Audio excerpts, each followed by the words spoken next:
In 2019 and 2020, workshops to develop protocols for select non-timber forest products or NTFPs were facilitated by the NTFP-EP Asia and the ASEAN Working Group on Social Forestry. On October 21, 2020, the ASEAN Ministers on Agriculture and Forestry adopted the Guidelines on Sustainable Harvest and Resource Management Protocols for selected non-timber forest products during its 42nd annual meeting. Protocols for honey from the giant honeybee Apis dorsata was sufficiently covered in the first consultations for the ASEAN Guidelines. Let me now present the honey protocols approved by ASEAN for Apis dorsata.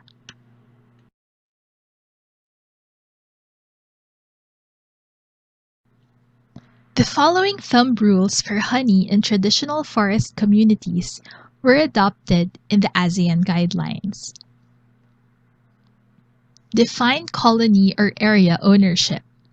Do not destroy the habitat of the bees, including nesting sites and foraging areas.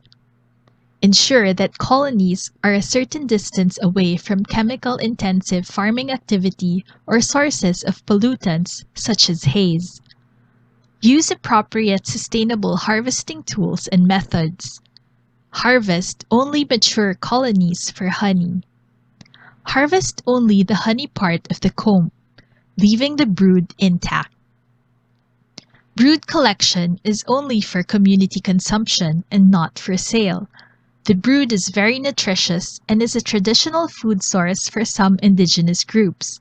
Therefore, the harvest of this should strictly be for subsistence only.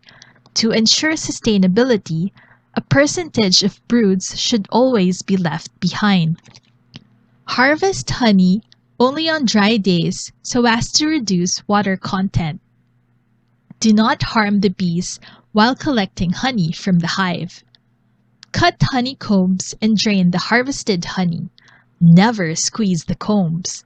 Honey should be pre-filtered in the forest if it cannot reach the processing center in a few hours. Honey should be clean and should meet the standards for food and health. Respect local customs and rituals related to honey harvesting. Advocate for supportive policies and programs for sustainable forest honey management and trade.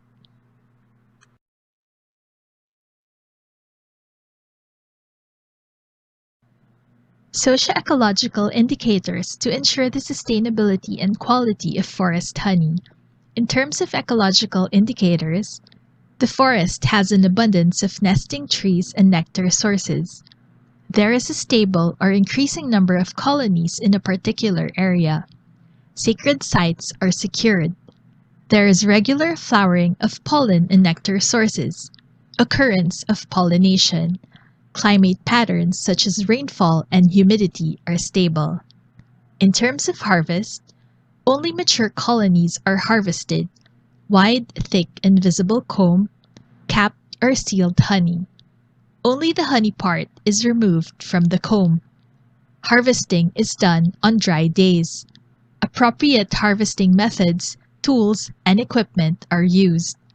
Meanwhile, in terms of trade and markets, honey is clean and meets health and food standards. There is no brood for sale. Honey can be traced to its source, and honey properties indicate that it has been harvested properly.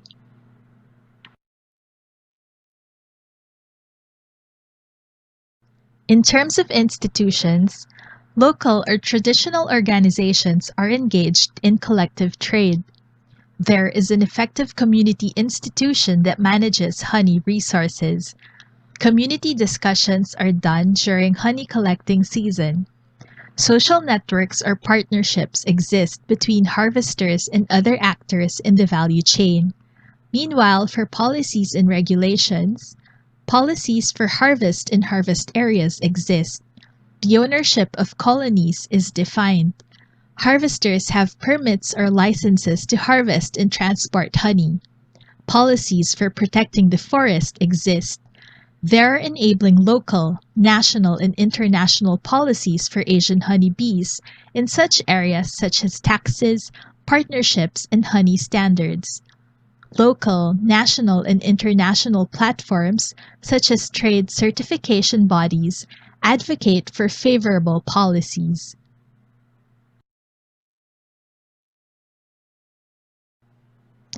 Monitoring methods included in the guidelines are as follows: resource mapping, including identification of nesting trees, number of colonies observed versus number of colonies harvested, community permanent plots recording number of colonies, number of trees with colonies, flowering trees before, during, and after each harvest season. Pre- and post-harvest monitoring through inspection of peer groups of non-collecting hunter group within 3 days after each harvest. Community-level associations assess the quality of the honey. Records of where the honey is from, what are the nectar sources, who collected, and other relevant information. Observance of adherence to the harvest protocols. Community discussions during honey collecting season. Internal control systems and participatory certification processes checking traceability and sustainability. Reports on progress on enabling policies for harvest and trade of honey. Maintain observation records about animals and birds that are dependent on the bees, honey, and combs.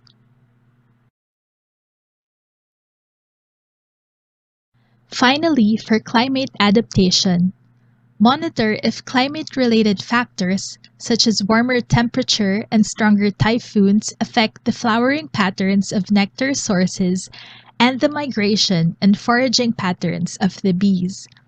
Ensure that traditional practices are still sustainable in light of changes in climate. Monitor if bee populations are declining. Monitor the use of chemicals in the vicinity, particularly that of pesticides. Record if honey has higher water content than previous years despite use of proper harvesting methods.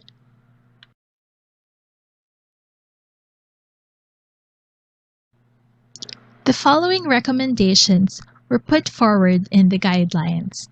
Colonies in the wild need more protection and research. Develop local language guidebooks on sustainable harvesting. Harvesters to link up with green markets that value the ecosystem. Support the traditional ecological knowledge of communities.